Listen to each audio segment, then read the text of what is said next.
Biz başka severdik. O sebepten başka sevemedik. O yüzden hep puslu kaldı bakışlarımız. Ve sakız fallarından ötesiydi bizimkisi.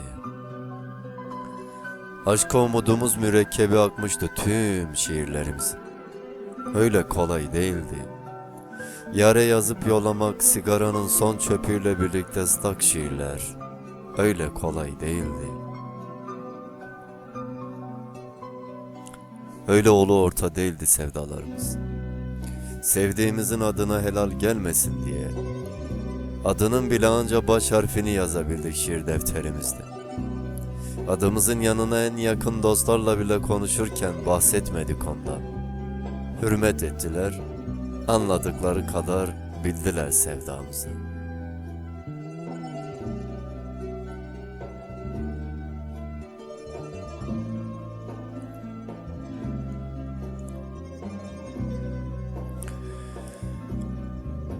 Önce uzaktan baktık hayli zaman sonra dostların verdiği gazla.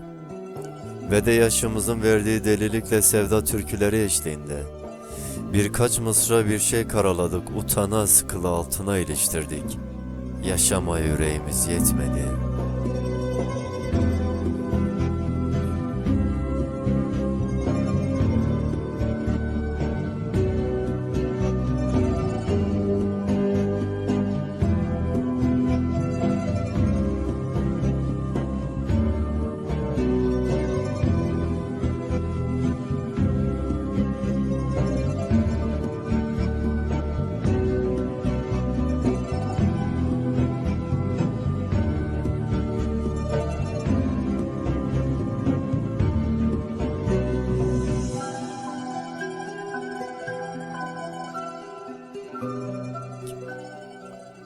Kavuştuğumuzda kadrini kıymetini bildik.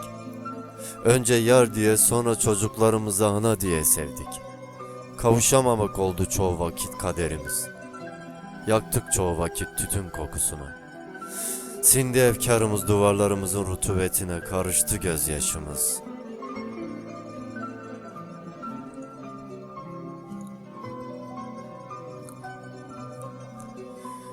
Yarim elleri gelin etmişler de doldu gizlice gözlerimiz.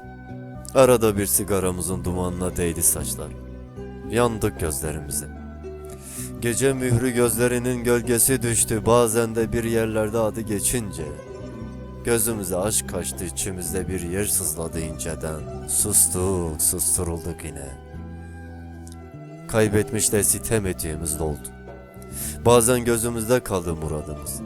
Yar en çok düşlediğimiz haliyle ellere giderken daha bir acıdı canımız. Biz başka severdik. O sebepten başka sevemedik.